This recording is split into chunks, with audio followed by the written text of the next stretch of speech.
Good morning everyone, my name is Rahul और आप देख रहे हैं डेली स्टॉक। तो अब बात करते हैं पहले खबर की, जो कि है आरबीआई की। तो आरबीआई ने 25 बेसिस पॉइंट जो है रेपो रेट कम कर दिया है। और जिन भाइयों को नहीं पता भाई रेपो रेट क्या होता है उनको बता दूं। रेपो रेट बेसिकली वो इंटरेस्ट रेट होता है या ब्याज होता है जिस पर आरबीआई जो रिजर्व बैंक ऑफ इंडिया है शॉर्ट टर्म के लिए पैसा देती है बैंक को, किसी भी बैंक को दे सकती है।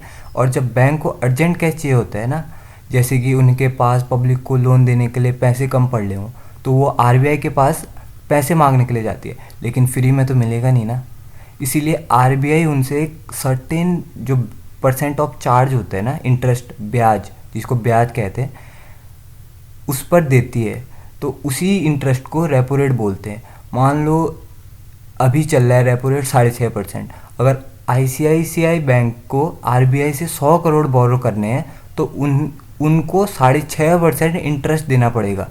अगर आरबीआई रेट बढ़ा देती है, मान लो जैसे 6.5 से 7% कर दिया, तो बैंक के लिए लोन लेना महंगा पड़ेगा। तो वो जो नॉर्मल कस्टमर होंगे, हम जैसे लोग, तो उनको भी लोन लेना महंगा पड़ेगा। मतलब होम लोन, कार लोन, जो भी लोन होते हैं वो महंगा पड़ेगा। अगर इंटरेस्ट रेट कम हो जाएंगे तो बैंक सस्ते पैसे दे सकती है, सस्ते में पैसे दे सकती है, और फिर पब्लिक को भी सस्ते लोन मिलेंगे। तो ये होता है आरबीआई का रेपो रेट। तो वो कर दिया है आरबीआई ने 5.5% से घटाकर 5.25%। तो देखते हैं अब इकोनॉमी में क्या फ़ायदा होता है। तो चलिए अब बात करते हैं भाई नेटफ्लिक्स की। नेटफ्लिक्स और वार्नर ब्रोज डिस्कवरी जो है, जिसकी वैल्यूशन 60 बिलियन प्लस है, उन दोनों के बीच में बातचीत चल रही है भाई। और नेटफ्लिक्स ने रेगुलेटर अप्रूवल ना मिलने तो 5 बिलियन का ब्रेकअप फी देने का भी ऑफ़र किया है। यानी कि अगर डील कैंसिल या बातचीत नहीं बनती तो नेटफ्लिक्स $5 बिलियन वार्नर ब्रोस को देगा भाई। पैरामाउंट, स्काई डांस और कॉमकास्ट ने भी बिड की थी, पर रिपोर्ट के हिसाब से नेटफ्लिक्स रेस में भाई बहुत आगे है। अगर वार्नर ब्रोस को $30 पर शेयर के हिसाब से खरीदता है तो वार्नर ब्रोस की वैल्यू अप्रॉक्स 75 बिलियन होगी। साथ में कंबाइंड सब्सक्राइबर बेस दोनों का 450 मिलियन प्लस है भाई, 450 मिलियन प्लस, जो कि आने वाले समय में नेटफ्लिक्स को बहुत फ़ायदा देने वाला है। नेटफ्लिक्स की करंट वैल्यू है 437 बिलियन और उनका रेवेन्यू है 39 बिलियन। तो वार्नर ब्रोस को जब डील होगी तो उनको बहुत बड़ी लाइब्रेरी मिलने वाली है भाई, बहुत पॉपुलर शोज़ होंगे उसमें। तो मजे करो। तो भाई अब बात करते हैं भाई इंडिया रसिया डील की। भाई जो पुतिन इंडिया आए हुए हैं 2 दिन से, उसमें बहुत इंटरेस्टिंग डील होने वाली है। और सबसे ज़्यादा बेनिफिट जो होने वाला है भाई वो डिफेंस सेक्टर को होने वाला है। तो अगर हम सेक्टर की बात करें तो सबसे ज़्यादा ग्रोथ देखने को मिल सकती है डिफेंस सेक्टर में। सबसे इंडिया रसिया के बीच में जो नया मैन्युफैक्चरिंग प्रोजेक्ट है, एमआरओ सेटअप और जॉइंट डिफेंस जो प्रोग्राम होने वाले हैं, उससे एचएएल, बीईएल और भारत डायनेमिक जैसी कंपनी को सीधा सीधा एडवांटेज मिलने वाला है भाई। एनर्जी सेक्टर में भी जो डिस्काउंटेड रशियन ऑयल है, आईओसीएल, बीपीसीएल और एचपीसीएल जैसी जो रिफाइनरी है, उनको कॉस्ट बेनिफिट बहुत होने वाला है, क्योंकि जो इंडिया है रसिया से ऑयल परचेज करना चालू रखने वाले भाई।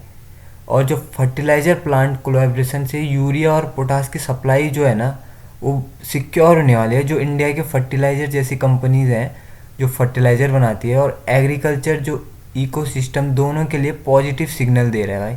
और फार्मा और जो केमिकल सेक्टर है उसमें भी बहुत बूस्ट मिलने की उम्मीद है, क्योंकि इंडिया रसिया को अपनी मेडिसिन और केमिकल को एक्सपोर्ट करने वाला है, वो बढ़ाने वाला है। और इस अब बात करते हैं भाई एक शॉकिंग केस भाई नोएडा से सामने आया, जहाँ एक इंजीनियरिंग कंसल्टेंट ने लगभग 12 करोड़ रुपए एक फेक स्टॉक ट्रेडिंग स्कैम में गंवा दिए भाई। स्कैम की शुरुआत कैसे हुई? एक सिंपल से व्हाट्सएप मैसेज से हुई थी, जिसमें उन्होंने स्टॉक मार्केट में डेली गारंटी प्रॉफिट दिखाया था। स्कैमर ने उसको एक ग्रुप में ऐड किया जहां रोज़ के प्रॉफिट के स्क्रीनशॉट शेयर करता था भाई। इन स्क्रीनशॉट को देखकर भाई उसे लगा जेन्युइन है, और वो धीरे धीरे पैसे डालते गया और सब कुछ सही चल रहा था। पकड़ में कब आई बात? जब स्कैमर ने एक आईपीओ में इन्वेस्ट करने को बोला, वो भी कितना, 17 करोड़ रुपए मांगे। तो जो इंजीनियर थे उनको फिर डाउट हुआ, फिर उन्होंने तुरंत साइबर क्राइम पोर्टल पे कंप्लेंट फाइल की। अब जो पुलिस है पूरे रैकेट को, हर कोई स्कैम करने में लगा भाई, तो स्कैम से दूर रहो, बचे रहो, और ऐसे फेक जो स्क्रीनशॉट दिखाते ना उनसे दूर रहो। तो अब बात करते हैं भाई एक इंटरेस्टिंग स्टॉक की। भाई इंटीग्रेटेड इंडस्ट्रीज नाम का एक पेनी स्टॉक ने 5 साल में लिटरली भाई हिस्ट्री बना दी। दिसंबर 2020 में इसका प्राइस सिर्फ 50 पैसे था, आज बीएसई पर 29 तक पहुंच गया है भाई। मतलब अगर किसी ने उस टाइम पे 2020 में 1 लाख इन्वेस्ट किए होते तो वो इन्वेस्टमेंट आज तकरीबन 6 करोड़ बन चुका होता भाई। स्टॉक ने लगभग 59,500 का रिटर्न दिया है 5 सालों में पिछले, जो कि हर इन्वेस्टर का एक ड्रीम होता है। बीच में भाई पर कंपनी ने स्टॉक स्प्लिट किया था 10 रुपये से एक, और 1:1 बोनस इशू भी अनाउंस किया था। एक महीने में 24% जंप किया है भाई। 2025 में भी ये स्टॉक 2% अप है, अब चल रहा है।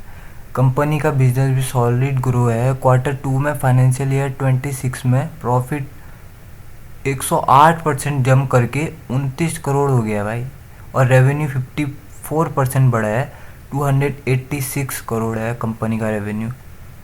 और ये फूड सेक्टर की कंपनी है, फूड। और एक बात बता दूं कि मैं ये स्टॉक लेने को नहीं बोल रहा हूँ, हाँ याद रखना।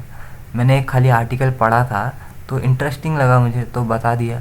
बाकी ये पेनी स्टॉक से भाई दूर ही रहे तो अच्छा है।